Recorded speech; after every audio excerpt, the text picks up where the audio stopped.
and it was such a pleasure to meet Dr. King because my son has talked so much about her.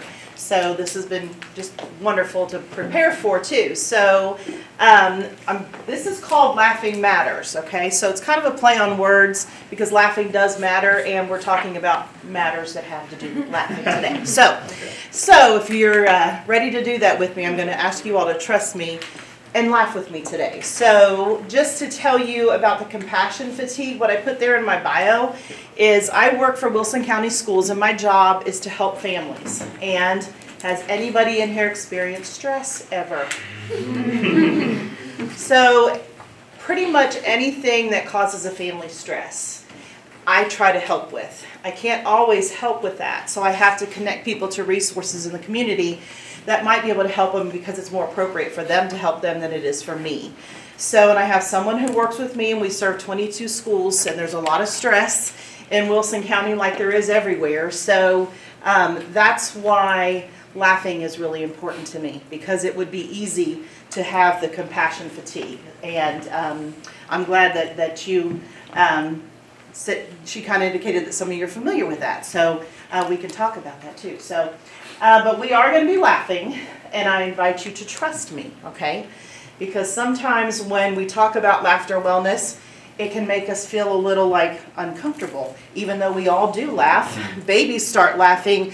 Really, babies can coo and giggle like at 4 weeks. But they really say babies laugh with understanding that they're laughing because of joy at 6 to 8 months. So I'm going to ask you to trust me, because laughing is something we can all do, and it's free. So this tells you a little bit about me, and I am going to read this to you.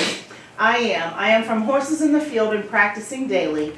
I am from the yellow phone cord stretched across the kitchen. I am from the television with a remote control attached. I am from Do It Right or Don't Do It at All. I am from Is Brookville on Ohio time or Indiana time right now? I am from Take Your Bike to the Store. I am from roast beef and potatoes that weren't seasoned. I am from picking blackberries in the summer for Mom's cobbler. I am from German potato salad, which I do not like, still do not like. So I asked you guys to trust me. So I wanted you to get to know me a little bit. So by just looking at that description, what era do you think I grew up in? What decade, maybe, do you think I grew up in? Yellow phone cord stretched across. I know you may not know what phone cords are, the spiraling ones. Yeah. You want to guess? 70s? 70s, yeah. So, and on there where it says, I'm from Do It Right or Don't Do It at All, I can still hear my dad. I can still hear him saying it. But, you know, the thing with it was, you know, he wanted us to do it right, but he wanted us to learn from our mistakes. So, how about my mom's cooking? What would you say about my mom's cooking?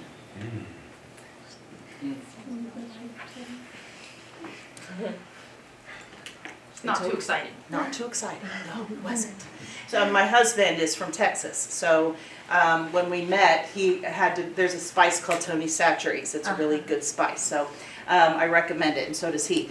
But he would have to bring his own over to our house to season the food. So because my mom didn't spice things up, she was a good cook. Her baking was good, but not so much the others. So I wanted you to see this because I want you to trust me and get to know me a little bit. Because we all do things based on our experiences. All of you in here have different experiences. And this is from a woman named Eileen Kugler. I kind of adapted it. And I've done this many times with people. And you can write your own I am thing by doing 3 things that you saw growing up, 3 things that you heard, and maybe 3 things about food from you growing up. And it's a really good thing to do to reflect on your life, to do that. But because I want you to trust me, I want you to know me, and because we make judgments and we do things based on our experiences, it was important for you to know me a little bit. And the way we handle stress, the way we handle things that go on in our life are based on the experiences that we have. And part of the things in my bio was that I'm certified in ACEs. Raise your hand if you've heard of ACEs. Okay. Adverse childhood experiences. We're all familiar with them. They're things that happen to us as children that are hard, that can impact us. And they can actually impact our health the older we get. The more ACEs we had as children, it can impact our health. Doesn't always, but it can. And it did impact my health. The ACEs that I experienced impacted my health. So because of that, I had to find something to help me. So just right now, you don't have to say this out loud, but just on a scale of 1 to 10, just put this in your mind on how you're feeling right now. And at the end, I hope it's higher. So on a scale of 1 to 10, how happy are you right now? 1 is like you want to be home in bed, and 10 is you are at the top of the world, you feel really great. So just think about how you're feeling right now. And I'm going to tell you how I got into this laughter thing, and about laughter yoga and laughter wellness. So I told you about the ACEs. And in 2015, I was a school administrator. I taught kindergarten. Who remembers their kindergarten teacher? You guys, oh, that's so awesome. Your kindergarten teachers would love to know that. Write them or find them on Facebook and message them because they would love to know that. But I taught kindergarten. I taught middle school. I was not a good middle school teacher. I did enjoy being a middle school administrator because the thing about middle school kids is if you were just fair with them, they could love you. And I tried to be fair with them. But it's a stressful job. Being an educator is a stressful job. Lots of jobs are stressful. So what happened to me in 2015 is I was sitting in my office with a parent sitting across from me. The child was not in trouble. The parent was just in there talking with me. And I started feeling really funny on my face, and I couldn't figure out what was going on. And I thought, I'm having a stroke. Oh my goodness. So I ran in the bathroom, and I tried to smile because they say if you can smile, it's not a stroke. I could still smile, but something was wrong. I couldn't feel over here. Something was wrong. So they took me in an ambulance and had me all checked out, and it turns out I had Bell's palsy. So, and the son that Dr. King spoke about loves to put out his sense of humor with me and show me what I looked like with my face drooping on that side. I still have some pictures, but I do laugh at them now. But it was hard. It was really hard, and I didn't think I was a vain person, but it was hard having my face droop like that. And still now, my smile doesn't go up all the way, but people say you really can't tell, but I can tell. But it really impacted me, and I thought, okay, I've got to do something, because the stress that we were talking about earlier, we all have it. We can't avoid it. Stress actually can be a good thing as long as it doesn't become toxic. But I needed to do something, so I was researching. And has anybody ever heard of tapping? Doing tapping and things like that? Okay. So I looked at that, and then I thought, okay, laughter. I found this lady in Atlanta who could teach laughter yoga. And I thought, okay, laughter yoga, look at this. And I ended up going to Atlanta and became certified to teach laughter yoga. I went for a weekend, and it was amazing, and learned to how to do that. I don't call it laughter yoga, though, for a couple different reasons. I think if I had put in the description that you guys were going to do laughter yoga, you might have thought we were going to be doing downward dog or warrior pose or something. We're not doing that, okay? We are going to laugh, but we're not going to do that. So I changed it to laughter wellness because it is the laughter. Laughter yoga has a lot to do with laughing and breathing. And there was a doctor named Madan Kataria who, back in the 90s, he is the one that kind of started making laughter yoga be a thing across the world. And it is a thing across the world. But he came up with this and finding that laughter really is good for you. It really is. It's very good for you. So I went down there, I got the training, and then I started doing more research, and I found a man named Sebastian Gendry, and I've got links to all of that, all of those things in this presentation, all of the names that I'm going to share with you. And Sebastian Gendry talked more about laughter wellness, the whole body, because our thoughts can really impact our health. The things that we're thinking about. People talk about positive thinking, not toxic positivity, because toxic positivity, that isn't good for us either. Just, thinking everything is going to be okay just because we say it's going to be okay, that can become toxic. But it really does have to do with wellness in your whole body. he talks about the vagus nerve and the parasympathetic system and all these things. So when he started talking about laughter wellness and the brain and the two hemispheres of the brain talking to each other, there's a lot more science behind laughter, and laughter is free. So we're going to laugh, and I'm giving you lots of warnings because I am going to ask you to laugh with me. But laughter's free.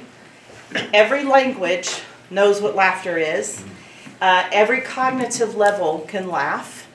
People who can't speak can laugh. People who can't hear can laugh. So that's why laughter is such a great thing to talk about. And there are people who train in this all the time. So there's 3 things you may not know about laughter. One, the number 1 catalyst for laughter isn't a joke. So you don't have to be a comedian to do laughter wellness. You don't have to be funny to do laughter wellness. All you have to do is know how to laugh and know how to breathe, and that's it. So interacting with another person is actually the number 1 catalyst for laughter. And a person is 30 times as likely to laugh when someone else is around as when he or she is alone.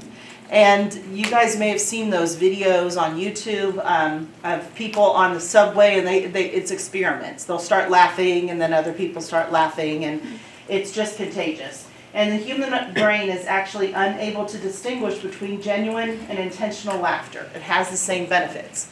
So when you laugh, your body releases, I call it the daily dose. It helps me remember it. Dopamine, oxytocin, serotonin, and endorphins. So those things get released when you laugh, when all of us laugh. And the thing about it is your body can't tell if you are genuinely laughing because you are laughing at something that is funny or that something that's making you laugh, or if you're intentionally laughing. It can't tell the difference. So again, it's free. We can all do it. I have done it in the car by myself. When another driver has cut me off, I have laughed instead of doing some things that I probably shouldn't do, maybe with gestures or words or faces that I could make. But it really is something you can do. And I've done laughter wellness online with people. I've done it on Zoom. I've got a friend who, we did it a lot during COVID. We've done it since then, but I've got one friend who, her husband was home, so she ended up doing the laughter wellness with me in her closet, and he was like, "What are you doing?" So it does kind of sound funny if you're the only one around doing it, but you can do it anywhere. You really can, and I will challenge you to give yourself that opportunity to just laugh when things are going not the way that we want them to. So, okay, so we're going to laugh. So again, I'm going to invite you to do this. You may feel silly. I get it. You may feel uncomfortable. I get it. Even though it's something we all do every day, I do invite you to do it with me. So you can do it seated. You can stand if you want to, whatever you want to do. But I am going to invite you to laugh with me. So we're going to do it in a couple different ways. Okay, so this first one right here, and if you want to stay seated, just kind of scooch back a little bit. But, or you can stand, like I said, whatever you want to do. But it's nothing hard, and I promise we are not doing downward dog. We're not. So, but what we're going to do is we're going to start out with our hands here, and we're just going to take our hands up like this, okay? And when we do this for the first time, we're going to say ah on the way up, and when we're going to stay up there, and we're just going to say ah in a laughing way, okay? Here we go. Ready? Here we go.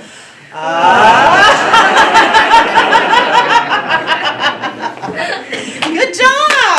You guys did it. Okay, now we're going to do it again, and we're going to do it with A. So here we go.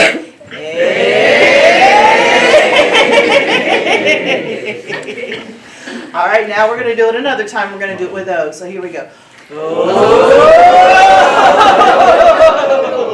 Sounds like Santa Claus in here. Okay, so good job. So, and when I'm looking at you all, I'm seeing a lot of smiles now. And smiling actually releases those hormones and things in our body too. So thank you for taking that chance with me. We are going to do some more things.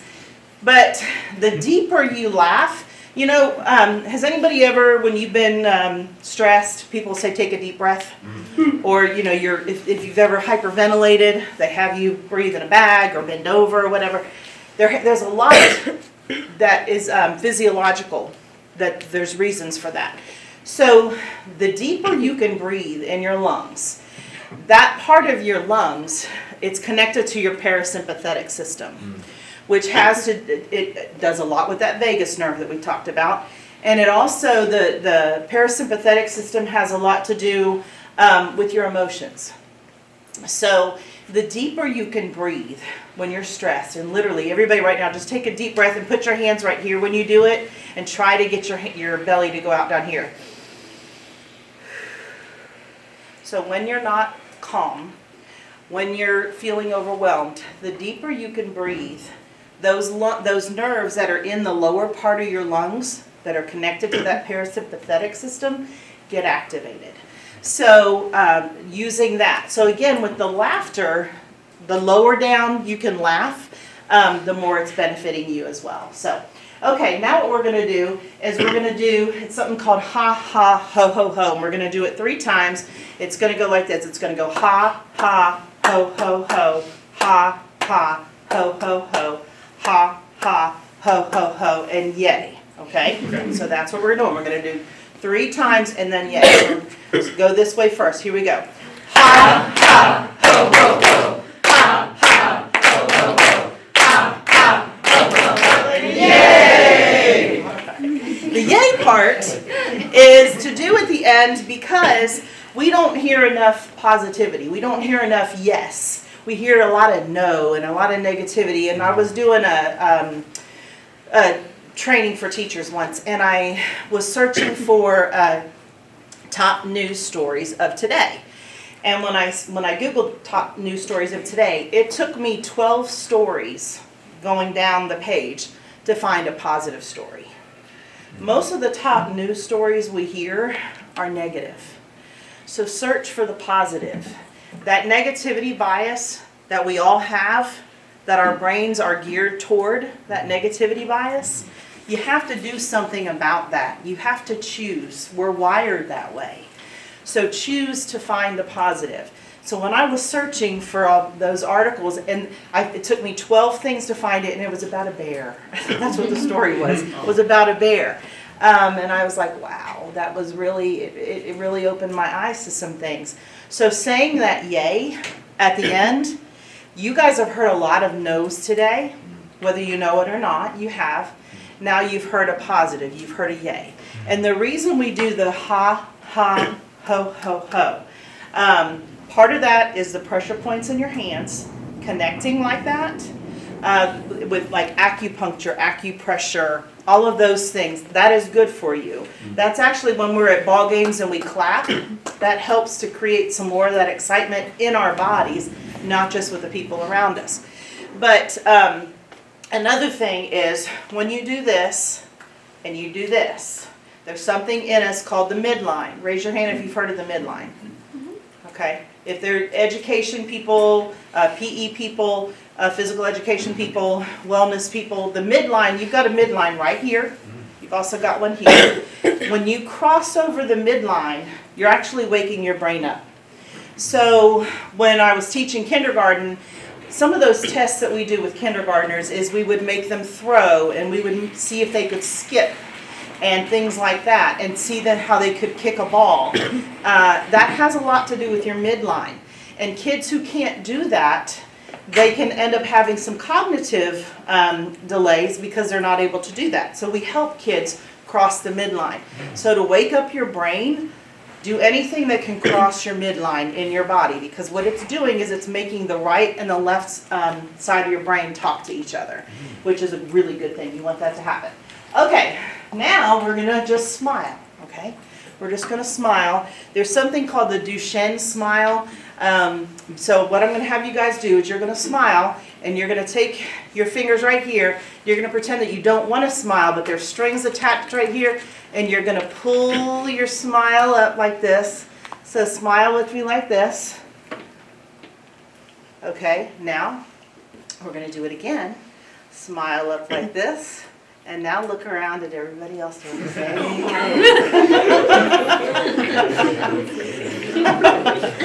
And what did we get from doing that? What did you guys do? You laughed. You laughed.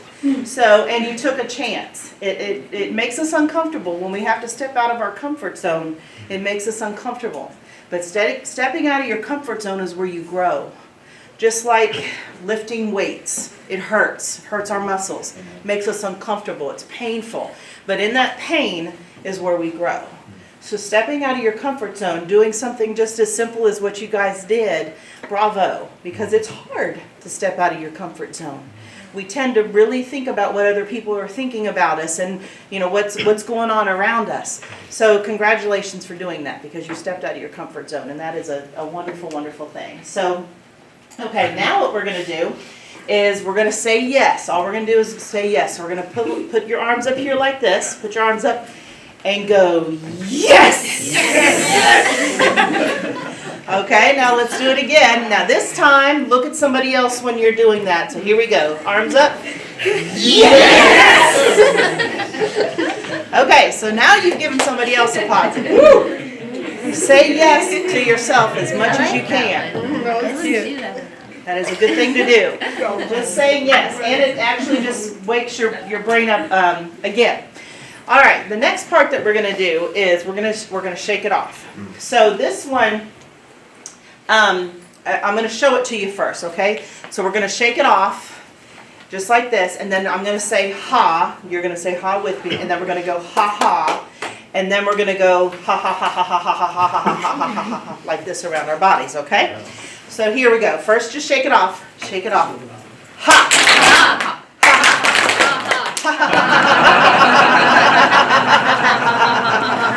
And now again, ha!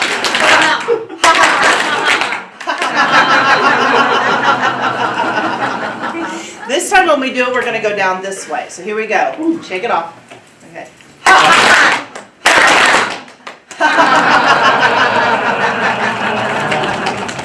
Bravo again. All right. Again, pressure points in your body. Getting the blood flowing in your body. The more you can get oxygen when you're breathing, like I said, as low as you can, the more you're breathing, the more your oxygen you're getting into your blood, the more it's getting into your brain, and it's really good for you. And it helps you do a lot of thinking, which I know you guys are doing because you're in college. So you need to do that. So, okay, now we're going to do ho, ho, ha, ha, ha. And again, trying to get that air out from the lower parts of your stomach. But we're going to do it kind of like the Macarena. Now, you know I might be aging myself. Raise your hand if you know what I'm talking about with the Macarena. Okay. All right. It's not the complete Macarena, but it's kind of. So we're going to start out slow. We're going to go ho, ho, ha, ha, ha, ho, ho, ha, ha, ha. So, but again, we're going to do it slow, and we're going to do it faster. So here we go. Don't hit your hands on the tables. Here we go. Ho, ho, ha, ha, ha. Ho, ho, ha, ha, ha. Ho, ho, ha, ha, ha. Ho, ho, ha, ha, ha. Ho, ho, ha, ha, ha. Ho, ho, ha, ha, ha. Ho, ho, ha, ha, ha. And yay! All right, again, I heard some genuine laughter from doing that. But we were crossing the midline again, and we were tapping on our bodies. So all of that is really good for you. So I don't know what you guys have planned tonight, but you've done some great things for your brain in doing this with me today. So these are some benefits of laughter. And I know in this class you talked a lot about play. The description of this course that you all are taking is amazing. And the benefits that you can get out of play. And laughter comes along with play. It's not necessary, but it does help you. But it does boost the immune system. There's so much research out there. If you Google laughter yoga or laughter wellness, the Mayo Clinic has a lot of data out there. The National Institute of Health. Actually, these two, I've just brought these. The Science of Laughter, there's so much in here. This has been out for a few years.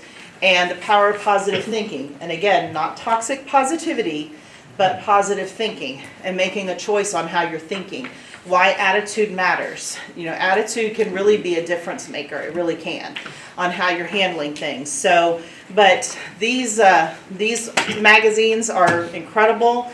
Mr. Rogers has a lot about laughter, and can't go wrong with Mr. Rogers. So there are many, many benefits to laughter. It does stabilize your blood pressure, and I found a spelling mistake, and I'm just going to laugh at myself, but I made a spelling mistake there. And it does massage your inner organs. It's good for them. And it stimulates the circulation in our bodies to laugh.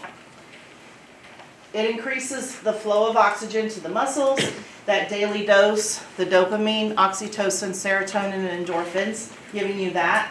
And it creates bonds between people. When we laugh, it creates bonds. And I hope that you all have had the chance to laugh lately so much that your cheeks hurt or that your stomach hurts the next day.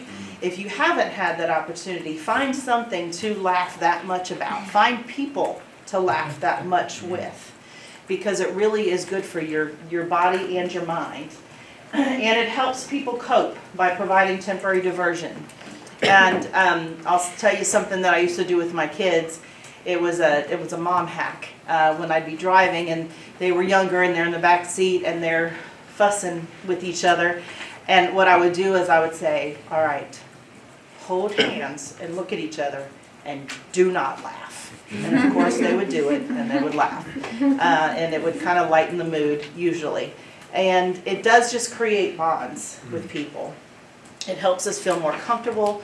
Again, because we can all do it and it can be done in any language, when we are around people that we may be not able to speak to, but we can smile, we know what that means. That's universal. And that can connect us. The more we can connect with other people, the more we understand other people, and we can solve problems that way and learn from each other that way. So I wanted to give you resources as well, because I think being you'll hear people say the words lifelong learner, that gets used a lot, but truly becoming a lifelong learner, never thinking you know it all, and continuing to learn is going to benefit you in your life. So these are some resources that I wanted you to have. And I did include laughter yoga because Bianca Spears, she really talks about laughter yoga. She's wonderful.